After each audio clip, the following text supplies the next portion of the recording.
நம்மளை சுற்றி நீங்கள் 30 வயசு ஆயிடுச்சுன்னா சந்திக்கிற முதல் கேள்வி என்ன இருக்கும்னா, உடம்புக்கு ஒன்றும் இல்லைல்ல அப்படிமா. நீங்கள் 40 வயசு ஆனதுக்கப்புறம் சுகர் இருக்குது அப்படின்னு ஒரு கேள்வி வரும். நீங்கள் சுகர் இல்லைன்னா அடுத்து ப்ரெஷர் இருக்கான்னு கேட்பான். ப்ரெஷர் இல்லைன்னா தைராய்டு செக் பண்ணிக்கலாம் அப்படிமா. வேறு ஒன்றும் இல்லைல்லம்மா. நமக்கு எதாவது 40 வயசுக்கு அப்புறம் நீங்கள் நோயின்னு சொன்னால் தான் எய்தாப்பில் கேட்குறவன் நிம்மதியாவான். பரவாயில்லப்பா, நமக்கு இருக்குது அவருக்கு இருக்குது அப்படின்னு. நான் நல்லா இருக்கேன்னு சொன்னால் நிம்மதி ஆகவே மாட்டான். நீங்கள் எதுக்கு டாக்டரை ஒரு தடவை பார்த்து ஒரு கம்ப்ளீட் செக்அப் பண்ணிக்கிட்டு இருக்கம்மா. ராத்திரி 7 மணிக்கு மேலே சாப்பிடாதீங்கம்மா. ரைஸ் நல்லதுக்கு இல்லைம்மா. ஒயிட்டெல்லாம் குறைங்கம்மா. எதுவெல்லாம் வெள்ளையாக இருக்கோ அதெல்லாம் குறைக்கணும். சீனியை குறைங்க, அரிசியை குறைங்க, மாவை குறைங்க, இதெல்லாம் என்ன குறைங்க. எனக்கு என்ன சந்தேகம் வரும்னா, இதெல்லாம் எங்கள் ஐயா இப்போ சாப்பிட்டாரேடா, ராத்திரி கஞ்சியானடா குடித்தாரு, நல்லா தானே இருந்தார் 87 வயசு. சரி, இப்போ திடீர்னு ராத்திரி சோறு சாப்பிடான்னு சொல்லிக்கலான்னு கேள்வி இருக்கு எனக்கு. ஆனால் தொடர்ச்சியாக நம்ம உடம்பை பேணுவதை பற்றி நிறைய சொல்லிட்டு, இப்போ நீங்கள் யூடியூப் எடுத்து பார்த்தீங்கன்னா உங்களுடைய சாப்பாடு சரிவிகிதமாக இருக்கணும். புரோட்டீன் சேர்த்துக்கிட்டு இருக்கீங்களா, ஃபைபர் இருக்கா, நார்ச்சத்து இருக்கா, இதுக்கு என்ன சாப்பிட்றீங்கம்மா, இவ்வளோ சொல்கிறான்ல, உடல் காக்கிறான்ல எல்லாரும். எவனாவது மனநலம் காக்கிறான்னு கேள்வி யோசிச்சு பார்த்தீங்கன்னா யாருமே மனநலம் காக்கிற பற்றி சொல்லவே மாட்டான். படித்த மருத்துவர்களும் மனநலம் காப்பதை பற்றி சொல்கிறதில்ல. இதை போன்ற திடீர் மருத்துவர்கள் இருக்காங்க இல்லையா, யூடியூப்லேயும் ஃபோன்லேயும் வர்றவங்க, அவர்களும் மனநலம் சொல்கிறதில்ல. உடல் நலத்தோடு சேர்த்து மனநலத்தை பார்க்க வேண்டியது என்ன முக்கியம் அப்படின்னா, அதற்கான வாழும் உதாரணம் யாருன்னா இளையராஜா. 82 வயசில் ஒருத்தர் இன்றைக்கி கிளம்பி லண்டனுக்கு போய் நல்லா கிச்சனு உலக்குக்கு கோட்டு போட்ட மாதிரியே நிற்பார். வீட்டில் அரிசி அளக்கிற உலக்கு இருக்குது பார்த்துருக்கீங்களா, ஒரே மாதிரி இருக்கும். இவருக்கு வயசு 82 இருக்கும். மேடையில் நின்று 5 மணி நேரம் கச்சேரி நடந்துச்சுன்னா 5 மணி நேரத்தில் 2 தடவை ஹார்லிக்ஸ் குடிக்கிறக்கா 5 நிமிஷம் உட்காருவார். மிச்சம் மொத்த மணி நேரம் 4 மணி நேரம் 5 மணி நேரம் நிற்பார். நேற்று அந்த ஃபில்ஹார்மோனிக் ஆர்கெஸ்ட்ராவில் அங்கே இருக்க ஆட்கள்லே வயதானவர் அவர் தான். ஆனால் அவர்களோடு அவ்வளோ உற்சாகம் வந்தவர் தான். காரணம் என்ன அப்படின்னா, 82 ஆண்டு காலமாக மனநலம் பேணியது.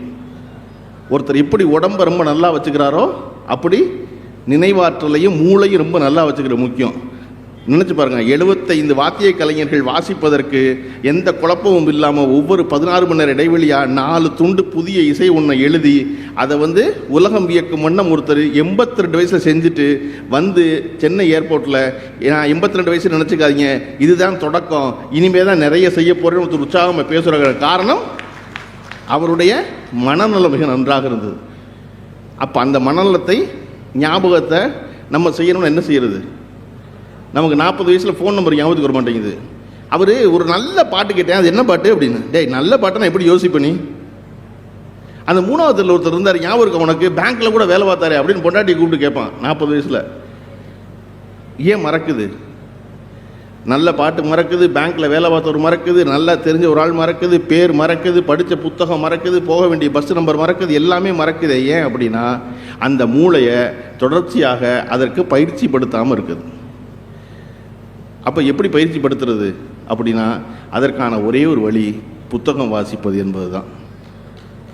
புத்தகத்தை வாசிக்கும்போது நாம் மீண்டும் ஒரு முறை மனசுக்குள்ளே சொல்லி பார்த்துக்கிறோம். நல்லா இருக்கதை நம்ம நண்பர்கள்ட்ட சொல்கிறோம். எல்லோரும் சொல்கிறது நிறைய புத்தகம் வாங்கன்னு நினைக்கிறேங்க, ஆனால் வாங்க முடியறதில்ல. வாங்கினதை முழுக்க படிக்கிறது இல்லைன்னு வழி சொல்லுவான். வீட்டில் வாங்கினா மனைவி புதுசாக ஒரு புத்தகம் வாங்கணும்னு சொன்னால் கணவன் என்ன சொல்லுவானா, ஏற்கனவே வாங்கின புத்தகத்தையெல்லாம் படிச்சிட்டியா அப்படிமா. புத்தகம் படித்து முடித்தாதான் அடுத்த புத்தகம் வாங்குறதுங்கிற பழக்கம் எப்படி ஏற்படுச்சு? அது நம்ம யோசிக்கணும்ல. வாங்கின புத்தகத்தை படித்தாதான் அடுத்த புத்தகம் வாங்குறது அப்படின்னு எல்லார் வீட்லேயும் சொல்கிறாங்கல்ல, வாங்கின புத்தகத்தை படித்தியா அப்படின்னு. ஏன்னா 7வது புத்தகத்தை படித்தாதான் 8வது புத்தகம் வாங்கணும்னு பழகிருக்கோம். நம்ம 8வது புத்தகத்தை படித்து பாஸ் பண்ணாதான் 9வது புத்தகம் வாங்கணும்னு பழகிருக்கோம். அப்போ இப்போ புதுசாக ஒரு புத்தகம் வாங்கி அதை 50 பக்கம் படிக்கிறதுக்குள்ளே அடுத்த புத்தகம் வாங்கினா வீட்டில் பொண்டாட்டி திட்டுவா, இன்னும் படிக்கவே பல புத்தகம் கிடக்கு, நீங்கள் புதுசாக புத்தகம் வரீங்க அப்படின்னு. ஆனால் நம்ம வீடுகளில் யோசித்து பார்த்தீங்கன்னா, நாம் வாங்கிய எல்லா பொருளும் முழுமையாக பயன்படுத்தி இருக்கிறோமா அப்படி பார்த்தீங்கன்னா எந்த பொருளுமே நம்ம முழுமையாக பயன்படுத்துகிறோம். உங்களுடைய எல்லாருடைய சட்டப்பையிலையும் கையிலேயே ஒரு ஃபோன் இருக்கு இல்லையா, அந்த ஃபோனுடைய சராசரியாக ஒரு 15,000 ரூபாய்க்கு இருக்கும் குறைஞ்சபட்சம். அதுக்கு குறைஞ்சி இன்றைக்கி யார் 10,000 ரூபா வச்சுருப்பாங்க. ரொம்ப குறைச்ச ஆளுக தான் சாதாரண பட்டன் ஃபோன் வச்சுக்கிறது. மற்றபடி குறைஞ்சபட்சம் வாட்ஸ்அப் வேணும், பாட்டு கேட்கணுங்கிறதுக்காக ஒரு 15,000 ஃபோன் இருக்கும். அந்த 15,000 ஃபோன் எவ்வளோ வேலை செய்யுமோ அதையெல்லாம் பயன்படுத்திட்டோமான்னு ஒரு யோசிச்சு பார்த்துக்கணும். அந்த ஃபோனை 20 விழுக்காடு கூட 20% கூட நம்ம யூஸ் பண்ணது கிடையாது. அதில் வெறும் வாட்ஸ்அப்பில் மெசேஜ் அனுப்புவோம், பச்சை பட்டன் அமைக்கி பேசுவோம், சிவப்பு பட்டன் அமைக்கி கட் பண்ணுவோம், அப்புறம் எப்போயாவது ஃபோட்டோ எடுத்துக்குவோம் இல்லையா? வேறு அதை தவிர அந்த ஃபோன் எவ்வளோ வேலை செய்யுமோ, அந்த ஃபோன் என்பது ஒரு சின்ன கம்ப்யூட்ரு, அந்த ஃபோனை வச்சுக்கிட்டு அவ்வளோ வேலை செய்யலாம். ஆனால் அதுவெல்லாம் நம்ம செய்கிறோமா? நமக்கு அதை பற்றி கவலை இல்லை. ஆனால் புத்தகம் மட்டும் முழுக்க படிச்சிடணும். படித்தா தான் அடுத்த புத்தகம் வாங்கணும். இன்னும் 200 பக்கம் இருந்தால் 200 பக்கம் படிச்சிடணும். படித்தா தான் அடுத்த புத்தகம் வாங்கணும். அப்படின்னா நம்ம தொடர்ச்சியாக நிறைய படிக்கணும். அப்போ தொடர்ச்சியாக படிப்பதற்கு என்ன செய்வது? படிக்கணும்ல, படிக்க ஆசைப்படுறோம்ல, என்ன செய்யணும்னா ஒரு நாளைக்கு குறைஞ்சபட்சம் 10 பக்கம் படிக்கிறதுங்கிற பழக்கத்துக்கு வந்தால் புத்தகம் படிக்கிறது ரொம்ப சாதாரணமாயிடும். 10 பக்கம் படித்தா மாதத்தில் 300 பக்கம் படிச்சிருவோம். 300 பக்கம் படித்து ஞாபகம் வச்சுக்க முடியலையே அப்படின்னா படித்ததை, உங்களுக்கு பிடிச்சதை பக்கத்தில் இருக்காள்கிட்ட, பக்கத்து வீட்டுக்காரர்கிட்ட, உங்கள் அலுவலகத்தில் இருக்காள்கிட்ட அந்த புத்தகத்தை பற்றி பகிர்ந்துக்குங்க, பேசுங்க. உங்களுக்கு இந்த புத்தகம் ஞாபகத்தில் இருக்கும். மீண்டும் நீங்கள் படித்தீங்கன்னா பிள்ளைய படிக்கும், நீங்கள் படிக்கலைன்னா புள்ள படிக்காது. இன்றைக்கி வாசிக்கிற வீட்டில் பிள்ளைய பூரா எவரெல்லாம் வாசித்தாங்களோ அவரெல்லாம் கேட்டிங்கன்னா அவர்கள் வீட்டில் இருக்கிற பெற்றோர்களில் அப்பாவோ அம்மாவோ அண்ணனோ அக்காவோ யாரோ ஒருத்தர் படிக்கிற ஆளாக இருந்திருப்பாங்க. படிக்கிற ஆளை வேடிக்கை பார்க்குற புள்ள படிக்கும். அதை விட ரொம்ப முக்கியம், அந்த புள்ள வேணும்னு நினைக்கிறப்ப வீட்டில் புத்தகம் இருக்கிறது ரொம்ப முக்கியம். இருக்கணும் இல்லை, கைவசத்தில் இருந்தால் தானே அந்த புள்ள எடுக்கும், அப்போ தானே படிக்கும். அனூப் ஜெய்ஸ்வாலுடைய ஒரு முன்னாள் டிஜிபி, அவருடைய புத்தகம் 2 புத்தகம், குற்றமும் கருணையும் ஒரு புத்தகம், குற்றமும் அநீதியும் ஒரு புத்தகம். அந்த புத்தகத்தை பற்றி கடந்த மாதம் ஒரு கூட்டத்தில் நான் பேசி முடித்த பிறகு எனக்கும் அனூப் ஜெய்ஸ்வாலுக்கும் அந்த நிகழ்ச்சியை நடத்திய திருச்சி அமைப்புக்கும் அத்தனை தொலைபேசி அழைப்புகள் இருந்துச்சு. இப்படி ஒரு புத்தகம் இருக்கா, இப்படி புத்தகம் இருக்கா அப்படின்னு. அப்போ நம்ம எதுக்கு காத்திருக்கோம்னா யாரோ ஒருத்தர் சொல்லி சொன்னால் அந்த புத்தகத்தை போய் வாங்குறது வச்சுருக்கோம். அப்படி இல்லாமல் எப்படி புத்தகம் வாங்குறது அப்படின்னா அதற்காக நடத்தப்படுவது தான் இதை போன்ற தொடர்ச்சியான புத்தக திருவிழாக்கள். ஒரு இடத்துக்குள்ளே போனோம்னா இவ்வளவு புத்தகம் இருக்குன்னு தெரியும், இவ்வளவு எழுதியிருக்காங்கன்னு தெரியும் இல்லையா? ஒரு இடத்துல இருக்க தெரிஞ்சால் தானே போய் வாங்குவாங்க. அதை தெரிய வைப்பதற்கான முயற்சியாகத்தான் தமிழ்நாடு அரசு தொடர்ச்சியாக இந்த வேலை செய்து கொண்டே இருக்கிறது. அப்போ எப்படி இந்த புத்தகத்தை வாங்கி படிக்கிறதா, படித்து முடித்தா வாங்குறதானா? இல்லை. நான் தொடர்ச்சியாக சொல்லிக்கொண்டே இருப்பது, படிக்கவே படிக்காதீங்க யாருமே, ஆனால் வாங்குங்க புத்தகத்தை. மாதம் 200 ரூபாய்க்கோ 300 ரூபாய்க்கோ உங்களால் எவ்வளோக்கு முடியுமோ 1000 ரூபாய்க்கோ 1500 ரூபாய்க்கோ புத்தகத்தை வாங்குங்க. வாங்கி சும்மா வீட்டில் வைங்க. அது நீங்கள் படிக்காட்டினாலும் பரவாயில்ல, யாராவது ஒருத்தர் படிப்பாங்க. எல்லோரும் வீடு வாங்குறீங்கல்ல, ஒரு வீட்டில் நம்ம இருக்கோம்ல, வீடு இருக்கும்போது ஊருக்கு வெளியே ஒரு துண்டு நிலம் வாங்குறோம்ல, அந்த இடம் கிடக்கட்டுங்க, அந்த இடத்துல போய் படுத்து கிடக்கும் தினசரி, அது இருக்கட்டும் அப்படின்னு நினைக்கிறோம்ல. அது யாருக்கு பயன்படும்? பின்னாடி சொத்தா பிள்ளைக்கு பயன்படும் நினைக்கிறோம். அப்போ அந்த வீட்டுக்கு ஊருக்கு வெளியே கிடக்கிற அந்த துண்டு நிலம் பயன்படும்னா வீட்டுக்குள்ள இருக்க புத்தகம் பயன்படும்ல, பிள்ளை எடுக்கும்ல அந்த புத்தகத்தை. நான் என் தந்தை வாங்கி வச்சுருந்த புத்தகத்தை ஆச்சரியமாக ஒரு திருக்குள்ள வாங்கி பார்த்து எடுத்து பிரட்டி பார்க்கும்போது போட்டிருந்த தேதி 1962 வாங்கின புத்தகத்தை 68 வாங்கின புத்தகம் எனக்கு சேர்ந்துச்சு. 68 கிட்டத்தட்ட 55 வருஷம் கழிச்சு என்கிட்ட வருது. அந்த புத்தகம் வீட்டில் இருந்திருக்கு. 55 வருஷம் கழிச்சு பழனியப்பன் எடுத்து பார்க்கணுங்கிறக்காகவே அது அலமாரியில் உட்காந்துக்கிட்டே இருந்திருக்கும் போது ஒரு புத்தகம் அதற்குரியவனை எத்தனை ஆண்டு காலம் கழித்தும் போய் சேரும். அதனால முதல்ல புத்தகம் வாங்கி வைங்க வீட்டில். இல்லைங்க நாங்கள் ரொம்ப பயன்படுத்துகிற மட்டும் தான் வாங்குவோம் அப்படின்னு சொல்கிற கோவக்காரர் இருந்தீங்கன்னா இன்றைக்கி ராத்திரி நீங்கள் உங்கள் வீட்டுக்கு போய் உங்கள் வீட்டுக்குள்ள இருக்க பொருளெல்லாம் பயன்படுத்திக்கலாம். யோசிச்சு பாருங்கள், பயன்படுத்தாத பொருள் எவ்வளோ இருக்குன்னா உங்கள் வீட்டில் சரி பாதி இருக்கும். அதில் முக்கியமானது அயன் பாக்ஸ். எல்லோரும் வீட்டில் ஒரு அயன் பாக்ஸ் வாங்கி வச்சுருப்போம். ஆனால் யார் அயன் பண்ணுவா? அந்த வீதியில் கடைசியில் ஒரு அண்ணன் தான் அயன் பண்ணி கொடுப்பாரு. அந்த அயன் பாக்ஸை அயன் பண்ணவே மாட்டோம். ஒரு 10 வருஷம், ஒரு 50 வயசு கடந்தால் உங்கள் வீட்டில் இருந்தால் உங்கள் வீட்டில் இருக்க இன்னொரு முக்கியமான பொருள் என்ன அப்படின்னா தையல் மிஷின். அவ்வளோ பேர் வீட்டில் வாங்கிட்டு அக்கெல்லாம் எவ்வளோ சிரிக்கிறாங்க பாருங்க. அந்த தையல் மிஷின் அப்படியே இருக்கும் உரம் போட்டு. ஒரு நாள் அந்த தையல் மிஷினை பிரித்து தச்சிருக்கவே மாட்டோம். இப்படி நீங்கள் ஒன்றா உங்கள் வீட்டில் பார்த்துட்டு வந்தீங்கன்னா பயனற்ற பொருள் நிறைஞ்சு சூழத்தான் நம்ம வாழ்கிறோம். அதுக்கு நடுவில் பயனுள்ள ஆனால் நம்ம பயன்படுத்தாத புத்தகம் இருக்கட்டுமே என்பதான் நான் ஒவ்வொரு இடத்துலையும் போய் சொல்கிறது. இன்னொன்று, படிக்கலைன்னா உங்களுக்கு ஒரு ரிஸ்க் இருக்குது. என்னென்னா, இந்த வருஷம் 4வது வருஷம் புத்தகம் முடிஞ்சு திருவிழா முடிஞ்சு அடுத்த வருஷம் 5வது வருஷத்துக்கு வருவீங்க. படிச்சிருந்தா இந்த புத்தகம் வாங்கிட்டோன்னு தெரியும், படிக்கலைன்னா வாங்கின புத்தகத்தை மறுபடியும் வாங்குவீங்க. கரெக்டாக? தெரியாது இல்லை, படித்தா தானே தெரியும். படிக்கலைன்னா மறுபடியும் அதே புத்தகத்தை வாங்குவோம். தப்பு இல்லை, வாங்குங்க. ஏன்னா இயக்குனர் பாலுமேந்திரா அவர்கள் சொன்னார், ஒரு தடவை புத்தகத்தை வாங்கும்போது கூட இருந்த ஒரு உதவியாளர் சொன்னான், சார் இந்த புத்தகம் நம்மகிட்ட இருக்குது சார் அப்படின்னு. பாலுமேந்திரா சொன்னார், இருக்கட்டுமேடா, நம்ம ஆஃபீஸில் எவ்வளவோ தேவையில்லாத புத்தகம் 2 இருக்குது, எவ்வளவோ தேவையில்லாத 2 இருக்குது, புத்தகம் 2 இருந்துட்டு போகுது, ஒன்று நீ படி, ஒன்று நான் படிக்கிறேன் அப்படின்னாரு. அந்த மாதிரி 2வது புத்தகத்தையும் வாங்குங்க, ஒன்று நீங்கள் படிங்க, ஒன்று இன்னொன்று உங்கள் பொண்டாட்டி படிக்கட்டும். ஆனால் படிச்சிருவீங்க. ஏன்னா புத்தகம் என்ன செய்யும் அப்படின்னா, புத்தகம் மட்டும்தான் சிந்திக்க வைக்கும். இன்றைக்கி மொபைல் ஃபோன் ஒன்று பார்த்துக்கிட்டே இருக்கோம் இல்லையா? மொபைல் ஃபோன் பார்க்காதீங்க நான் சொல்லவே மாட்டேன். மொபைல் ஃபோன் பார்க்குறது கட்டாயம். காரணம், நாளைக்கு இந்த திருவள்ளூர் 4வது புத்தக திருவிழாவில் பேசிய எங்கள் பேச்சை தமிழ்நாடு இதில் கேட்க போகுதுன்னா மொபைலில் தான் கேட்க போகுது. அவர்களை நம்பி தான் எல்லா கருத்துக்களும் பேசப்படுது. இன்றைக்கி ஒரு டிக்கெட் புக் பண்ணோம்னா மொபைல் வேணும், டிக்கெட் அவைலபிலிட்டி இருக்கான்னு தெரிஞ்சுக்கிறதுக்கு மொபைல் வேணும், எல்லாத்துக்கும் மொபைல் வேணும். ஆனால் மொபைலில் படிக்கிறது, மொபைலில் பார்க்குறது என்பது என்ன செய்யும் அப்படின்னா உங்களை சிந்திக்க வைக்காது. மொபைல் சிந்திக்க வைக்குமா? மொபைல் பல நேரங்களில் நீங்கள் எடுப்பீங்க, எடுத்த உடனே ஒரு பேச்சு இருக்கும், அதில் ஒரு செய்தி இருக்கும், அதை படித்தோடனே அடடா அப்படியா, தனுஷோட இட்லி கடை தள்ளி போயிடுச்சா, ரிலீஸ் இல்லையா அப்படின்னு உள்ளே போய் அதை படித்தீங்கன்னா ஃபோன் என்ன புரிஞ்சுக்கும்னா, தனுஷோட இட்லி கடை தான் எனக்கு பிடிச்சிருக்கு போல இருக்குது அப்படின்னு நினச்சிக்கிட்டு தனுஷ் அடுத்து நடிக்கிற ஹிந்தி படத்தில் நடிக்கிற கதாநாயகியை பற்றி அடுத்த செய்தி கொடுக்கும். நீங்கள் அந்த கதாநாயகி படம் அழகாக இருக்குன்னொன்னே அதை படிச்சுக்கிட்டு இருக்கும் பொழுது, ஓ எனக்கு ஹிந்தி கதாநாயகனா ரொம்ப பிடிக்கும் போல இருக்குது அப்படின்னு இந்தியாவின் டாப் 10 கதாநாயகிகளில் 3வது ஒரு செய்தியை கொடுக்கும். அது நீங்கள் 3வது செய்தியை படிக்கும் போது தான் யோசிப்பீங்க, எதுக்கு நம்ம இந்த ஃபோனை எடுத்தோம் அப்படின்னு. ஞாபகமே இருக்காது. ஆனால் ஒரு புத்தகம் என்ன செய்யும் அப்படின்னா, புத்தகம் படித்தீங்கன்னா புத்தகமும் உங்களை சிந்திக்க வைக்கும். உதாரணத்துக்கு உங்கள் எல்லாருக்கும் தெரிஞ்ச ஒரு கதை இருக்குது, தமிழ்நாடு முழுக்க தெரிஞ்ச ஒரு கதை இருக்குது, அவ்வளோ பேருக்கு எல்லா வயசுக்கும் தெரிஞ்ச ஒரு கதை இருக்குது. என்ன கதை? பாட்டி வடை சுட்ட கதை. பாட்டி வடை சுட்ட கதை கேட்டிருக்கோம்ல, நம்ம எல்லாருக்கும் தெரியும்ல, கரெக்டாக? அந்த பாட்டி வடை சுட்ட கதையை படமாக எடுக்க போனால் எவ்வளவு கஷ்டம்னு பாலுமேந்திரா சொல்லுவார். ஒரு ஊரில் ஒரு பாட்டி இருந்தாங்க. அந்த பாட்டி வடை சுட்டுக்கிட்டு இருந்தாங்க, ஒரு மரத்தடியில் உட்காந்துருந்தாங்க, வடை சுட்டுக்கிட்டு இருந்தாங்க.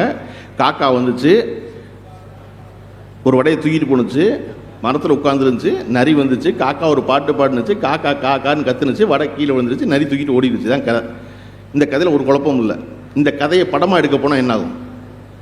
ஒரு ஊரில் அப்படின்னா எந்த ஊர்? சென்னையா, திருவள்ளூரா, நாயுடு சாலையா, எந்த ஊருன்னு இருக்கு இல்லையா? சின்ன ஊரா பெரிய ஒரு ஊர்னா எந்த ஊர்னு காட்டணும். அந்த ஊரில் ஒரு மரத்தடி. எந்த மரத்தடி? ஆலமரமா, அரச மரமா, வேப்ப மரமா, எந்த மரத்தடியும் ஒரு மரத்தடி காட்டணும். மரத்தடியில் ஒரு பாட்டி உட்காந்துதான். பாட்டினா பாட்டி வயசு இது 50ஆ 80ஆ? பாட்டி தாத்தா இருக்காரா, பொட்டு வச்சுருந்தாங்களா, வைக்கலையா, தாத்தா இல்லைன்னா வெள்ளச்சீலை கட்டியிருந்தாங்களா, இல்லை கலர் புடவை தான் கட்டியிருந்தாங்களா, இத்தனையும் சொல்லி ஒரு பாட்டி. அந்த பாட்டி ஒரு வடை சுட்டாங்க. என்ன வடை? மசால் வடையா, உளுந்த வடையா, கீரை வடையா? அந்த சுட்ட வடையை தூக்கிட்டு போக வந்த காக்கா என்ன காக்கா? சாதா காக்காயா, அண்டங்காக்காயா? அது தூக்கிட்டு போய் உட்கார்ந்த மரம் என்ன மரம்? இன்னொரு வேப்ப மரமா, இன்னொரு அரச மரமா? வந்த நரி எந்த நரி? சாதா நரியா, பனங்காட்டு நரியா? இத்தனை கேள்வியோடு தான் ஒரு பழக்கட்டு. இப்போ நான் பழக்கத்தை என்ன செய்கிறேன்னா, எனக்கு பிடிச்ச ஊர் திருவள்ளூர். திருவள்ளூரில் ஒரு பாட்டி உட்காந்துருந்தா. அந்த பாட்டி 50 வயசு. அந்த பாட்டினா எனக்கு பிடிச்ச பாட்டி. நல்லா கலர் புடவை கட்டி நெத்தி நிறைய பெரிய குங்குமம் வச்சு உட்காந்துருந்தா. எனக்கு பிடிச்ச வடை மசால் வடை. மசால் வடை சுட்டுக்கிட்டு தானே எனக்கு பிடிச்சதா படத்தில் காட்டுறேன். அதுவெல்லாம் உங்களுக்கும் பிடிச்சிருந்தா படம் நல்ல படங்கிறீங்க. அதுவெல்லாம் உங்களுக்கு பிடிக்கலன்னா அது படம் நல்ல படம் இல்லை. ஆனால் அதே கதையை புத்தகத்தில் படிக்கும்போது ஒரு குழப்பம் இல்லை. ஒரு ஊரில் ஒரு பாட்டி இருந்தா. எந்த பாட்டி? எனக்கு பிடிச்ச பாட்டி, நான் மனசுக்குள்ளே கற்பனை பண்ணிக்கிற பாட்டி. ஒரு ஊர், அது என் ஊர். என்ன வடை? எனக்கு பிடிச்ச வடை. எனக்கு என்ன வடை பிடிக்கும்? கொஞ்சோண்டு வெங்காயம் போட்டு உளுத்த வடை சுட்டால் ரொம்ப பிடிக்கும். அப்போ என் மனம் அதை காட்சி ஆக்குது. அது தொடர்பாக நான் சிந்திக்கிறேன். உளுத்த வடை சுட்டோன்னு படித்த உடனே என் மனசு உளுத்த வடை பிடிச்சிருந்தா நிப்பாட்டிட்டு புத்தகத்தை மூடிட்டு, ஒரு தடவை போன வாரம் எங்கள் ஆத்தா உளுத்த வடை சுட்டால ரொம்ப நல்லா இருந்துச்சுல்ல அப்படின்னு அது தொடர்பாக யோசிக்கிறேன். எப்போவுமே எனக்கு உளுந்த வடை பிடிக்குங்கிறதுனால என்னை பார்க்கும்போதெல்லாம் எங்கள் ஆத்தா உளுந்த வடை சுடுவாள்ல அப்படின்னு வடையிலிருந்து என்னோடய சிந்தனை எங்கள் ஆத்தாவுக்கு போகுது. எங்கள் ஆத்தா எங்கே வடை சுட கற்றுக்கிட்டா? எங்கள் ஆயா கிட்ட கற்றுக்கிட்டா. ஆனால் எங்கள் ஆயா வடைக்கு வெங்காயம் போட மாட்டா, வெங்காயம் போடாமல் சுடுவாள். எங்கள் ஆத்தா தான் வெங்காயம் போடுவா. அப்படின்னு இது தொடர்பாக ஒன்றை தொட்டு சிந்தித்து கொண்டே இருக்கிறேன். படமாக காட்சியாக பார்க்கும்போது எனக்கு சிந்தனையே கிடையாது. ஒரு ஊர் பாட்டி வடை சுட்டா அப்படின்னு கடந்து போய்கிட்டே இருக்கு காட்சி. கடந்து போய்கிட்டே இருக்கும்போது என் சிந்தனைக்கு அங்கே இடமே கிடையாது. அப்படித்தான் நம்ம செல்ஃபோனில் பார்க்குற எதுக்கும் நம்முடைய சிந்தனைக்கு இடம் கிடையாது. அது காட்சியாக கடந்து போய்கிட்டே இருக்கும். ஏங்க பேப்பர் படிக்கிறது இல்லையான்ற பேர் கேட்டா அவ்வளோ பேர் நீ சொல்கிற பதில் அதான் எல்லா நியூஸும் ஃபோனில் வந்துடுதே அப்படிமா. ஃபோனில் வராது. வர்றதை பற்றி நீங்கள் சிந்திக்க முடியாது. கையில் பேப்பரை எடுத்து பிரித்து படித்தீங்கன்னா தான் தர்மேந்திர பிரதான் மன்னிப்பு கேட்டார் அப்படிங்கிறத படிக்க முடியும். அப்போ தான் தர்மேந்திர பிரதான் ஏன்பா மன்னிப்பு கேட்டார் அப்படின்னு தோணும். ஆமாம் தமிழர்கள்லாம் அநாகரிகமானவர்கள் பேசிவிட்டார், அதுக்காக எல்லாரும் கத்துனாங்க, அதுக்கு மன்னிப்பு. தமிழர்கள் ஏன்பா அநாகரிகமான பேசினார் அவர் அப்படின்னு சிந்திக்கணும்னா கையில் பேப்பர் 3 ரூபா கொடுத்து வாங்கினா தான் இதுவெல்லாம் சிந்தனை வரும். 2 நாள் கழித்து அதே பேப்பர் என்ன எழுதும்னா 3ஆம் பக்கத்தில் இதை போல டெல்லியில் யாரெல்லாம் இந்த 75 வருஷமாக தமிழ்நாட்டை பற்றி தப்பாக பேசியிருக்காங்க ஒருத்தர் எழுதுவார். விஷ்ணுபுர சரவணம் ஒருத்தர் எழுதுவார். இவங்க ரொம்ப காலமாக டெல்லியில் இந்த வேலையை பார்த்துக்கிட்டு இருக்காங்களா அப்படின்னு 3ஆவது நாள் தெரிஞ்சுக்குவோம். 5ஆவது நாள் அன்றைக்கி நடுப்பக்கத்தில் கட்டுற வரும். எப்பொழுதுமே தென்னாட்டை வந்து வடநாட்டில் இருக்காளுக்கு பிடிக்காது அப்படின்னு கட்டுற வரும். இதெல்லாம் எதில் வரும்னா நீங்கள் கையில் பேப்பராக எடுத்து படித்தா தான் வரும். ஃபோனில் பார்த்தீங்கன்னா அது வராது. நீங்கள் நினச்சிக்குவீங்க நான் தான் நியூஸ் படிச்சுட்டேனேன்னு, எனக்கு தான் நியூஸ் வந்துருச்சேன்னு, எனக்கு தான் எல்லா செய்தியும் ஃபோனில் வருதுன்னு. வராது. அப்போ ஒரு நாளிதழ் படிக்க துவங்குற இடத்துல இருந்து தான் ஒரு படிப்பு ஆரம்பிக்குது. தயவு செஞ்சு எல்லோரும் முதல்ல வீட்டில் உங்களுக்கு பிடிச்ச ஒரு பேப்பர் வாங்கணும். நீங்கள் பேப்பர் வாங்கினீங்கன்னா உங்களுக்கு அரசியல் புரிஞ்சிடும். அது எந்த பேப்பர் வேணாலும் வாங்குங்க, ஆனால் ஒரு பேப்பர் வாங்குங்க வீட்டில். குறிப்பாக இங்கிலீஷ் பேப்பர் வாங்குங்க. 5 ரூபா கொடுத்து ஒரு இங்கிலீஷ் பேப்பர் வாங்குங்க. 5 ரூபா கொடுத்து இங்கிலீஷ் பேப்பர் வாங்கினீங்கன்னா உங்கள் வீட்டில் இருக்க புள்ள அதுக்கு பிடிச்ச அந்த கடைசி பக்கத்து ஸ்போர்ட்ஸையாவது பிரித்து படிக்கும். அந்த பிள்ளைக்கு கண்டிப்பாக வந்து இன்றைக்கி கிரிக்கெட் பிடிக்கும்ல, கிரிக்கெட் பிடிக்கலாம், செஸ் பிடிக்கலாம், ஃபுட்பால் பிடிக்கும். ஏதோ விளையாட்டே பிடிக்க வேண்டாம், வெள்ளிக்கிழமை வர இங்கிலீஷ் நியூஸ் படிக்கும்ல, நடிகரை பற்றி படிக்கும்ல, சினிமா செய்தி படிக்கும்ல. பேப்பரில் படித்தா புள்ள மெதுவாக கடைசி பக்கத்துலேருந்து கொஞ்சம் கொஞ்சமாக பக்கத்துக்கு வரும். பக்கத்துக்கு வந்தால் அந்த புள்ளையோட இங்கிலீஷ் நல்ல இங்கிலீஷ் ஆகும். பிள்ளையை கொண்டு போய் பெரிய பிரமாதமாக நம்ம கான்வென்ட் ஸ்கூலில் சேர்க்கறதுனால நம்ம வீட்டு பிள்ளை இங்கிலீஷ் பேசவே பேசாது. ஏன்னா நம்ம வீட்டில் நம்ம இங்கிலீஷ் பேசுகிறது இல்லை, அதனால பிள்ளை இங்கிலீஷ் பேசாது. ஆனால் பிள்ளைக்கு ஒரு வொக்காபுலரி வளர்க்க முடியும், வார்த்தைகளோடு பழக்கத்தை ஏற்படுத்த முடியும்னா பேப்பர் கிடந்துச்சுன்னா குறைஞ்சபட்சம் தலைப்புச் செய்தி படித்தா அந்த பிள்ளைக்கு ஒரு வொக்காபுலரி வரும். வொக்காபுலரி வந்துச்சுன்னா என்னைக்கு பேச வேண்டிய அவசியம் ஏற்படுதோ அன்னைக்கு அந்த புள்ள வார்த்தையை தேடாது. நான் ஆங்கிலத்தை வந்து பாடமாக படித்த பொழுது எனக்கு ஆங்கில இலக்கணம் கிடையாது. என் கல்லூரியில் நம்ம மொழி படிக்க போனால் இலக்கணம் படிப்போம்ல, இலக்கியம் படிக்க போனால் இலக்கணம் படிப்போம்ல. அப்போ நான் என் பேராசிரியரை கேட்டேன், 3 வருஷம் நான் இங்கிலீஷ் படிக்கிறேன் ஆனால் எனக்கு கிராமரே இல்லையே ஏன்னு கேட்டேன். அப்போ என் பேராசிரியர் சொன்னார் என்கிட்ட, உனக்கு ஈறுகட்ட எதிர்மறை பெயரச்சன் தெரியுமான்னு கேட்டார் தமிழில்.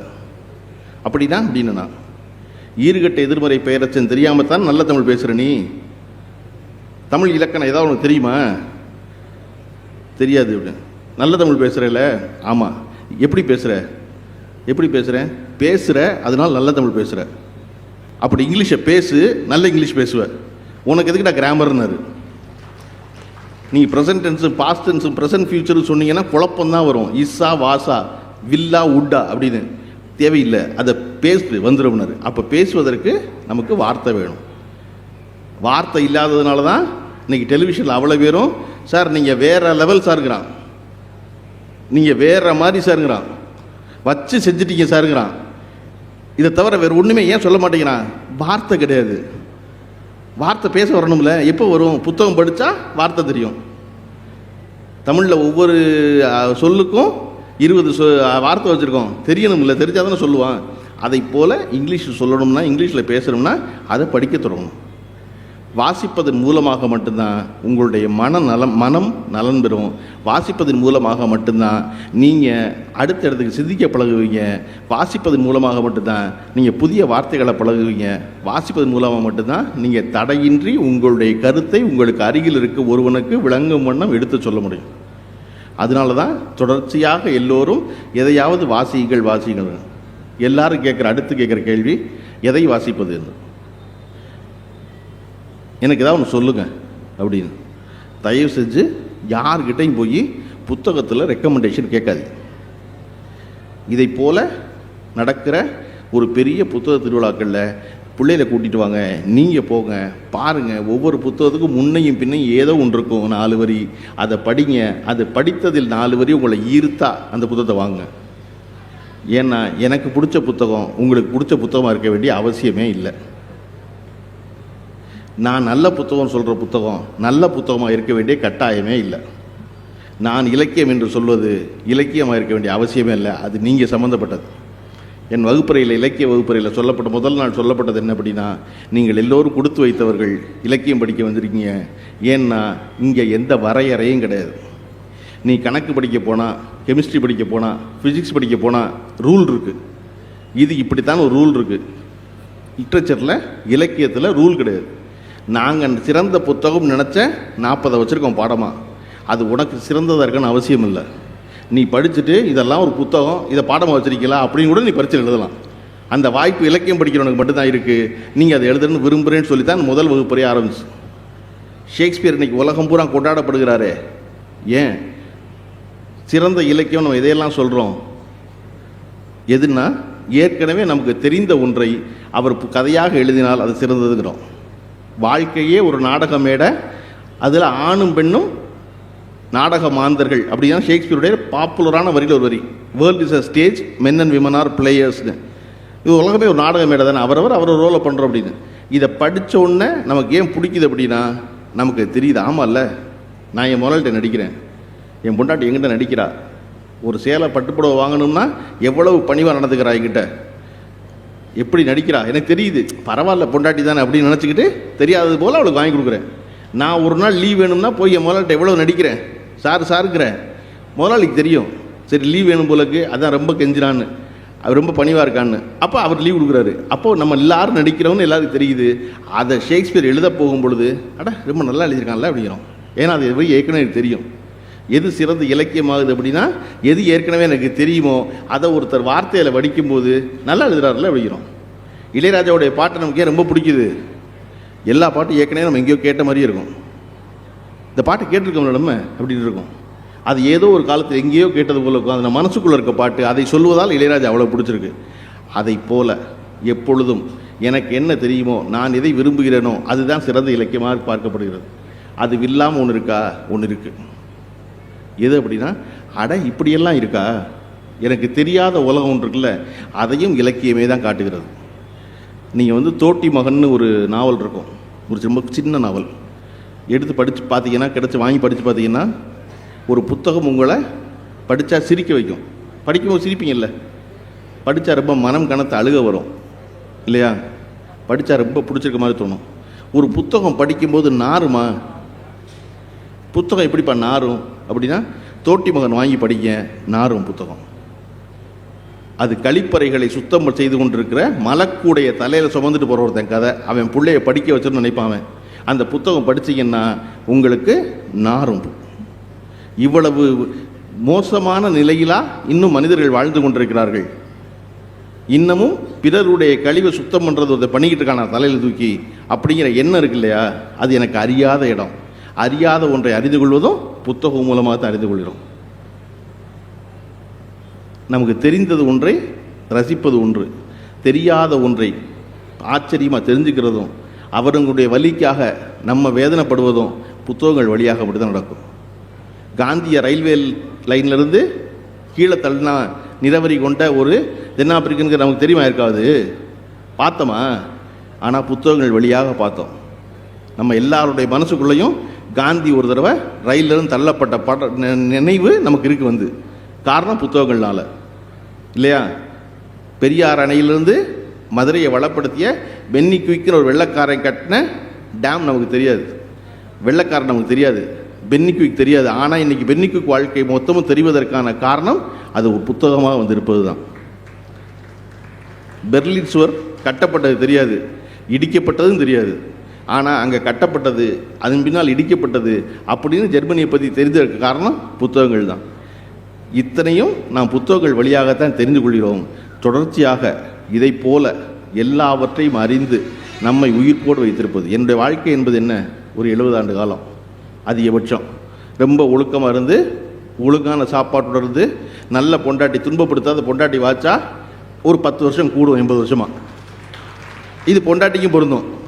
துன்பப்படுத்தாத புருஷன் இருந்தான்னா அவளுக்கு 10 வருஷம் கூடும், அவ்வளோதானே ஒழிய மற்றபடி சராசரி 70 வருஷம்தான். அந்த 70 வருஷத்துக்குள்ளே நம்ம எல்லா வாழ்வையும் வாழ முடியாது, எல்லாவற்றையும் அறிந்து கொள்ள முடியாது இல்லையா? முதல் 20 வருஷம் பள்ளிக்கூடத்துலேயும் கல்லூரிலையும் போயிடுது. அடுத்த 20 வருஷம் மட்டும்தான் நம்முடைய வாழ்வு. அதில் ரொம்ப முக்கியம், வாழ்க்கையில் செட்டில் ஆகுன்னு சொல்லியே கொண்டுருவாங்க. 20 to 40 என்ன பண்ணாலும் செட்டில் ஆகிட்டியாமா, வீடு வாங்கிட்டியாமா, கார் வாங்கிட்டியாமா, பணம் சேர்த்துருக்கியாமா, நகை வச்சிருக்கியாமா. 40 வயசுக்கு அப்புறம் புள்ள வளர்ந்துடும். புள்ளையெல்லாம் வளர்ந்துருச்சு, அதுக்கு ஏதாவது சேர்த்துருக்கியான்னு சொல்லி 40 to 60 கொள்வான். 60க்கு அப்புறம் எங்கேயாவது போகணும்னு நினைப்பீங்க, போக முடியாது, முழங்கால் வலி வந்துடும், எந்த இடத்துக்கு ஊர் சுற்ற முடியாது, திருப்பி வீட்டுக்குள்ளே இருங்க பேசாமன்றுவான். அப்போ கடைசி 20 வருஷம் வீட்டுக்குள்ளே ஏதாவது போயிடும். அப்போ வேறு ஒன்றும் புதியது ஒன்றும் வாழ போகிறது இல்லாமல் புதியதை அறிந்து கொள்வதற்கு புத்தகங்கள் வாயிலாக அறிந்து கொள்கிறோம். அந்த புத்தகம் இருக்கும்போது நான் அங்கே போயிடுறேன், அந்த இடத்துல இருக்கேன். அவருடைய வலியும் இன்பமும் வேதனையும் மகிழ்ச்சியும் எல்லாவற்றையும் நானாக உணர்கிறேன். அப்போ இந்த ஒரு பிறப்பில் நான் பல பிறப்புக்கான வாழ்க்கையை வாழ்வது எதன் வழியாக வாழுகிறேன்னா புத்தகங்களின் வழியாக வாழுகிறேன். உங்களுக்கு பல பிறப்பு பிறக்கணுன்ற ஆசை இருக்குது, பல வாழ்க்கை வாழணும் ஆசை இருக்குது. அதுக்கு இவ்வளவு புத்தகங்கள் இருக்கும்போது அந்த புத்தகங்களை விட்டு விடாமல் தொட்டு பற்றி கொள்ள வேண்டியது முக்கியம். பற்றி கொண்டால் எல்லோர் வாழ்வும் வளமாகும். எல்லோர் வாழ்வும் வளமாகட்டும். வந்திருந்த அனைவருக்கும் நன்றி, வணக்கம்.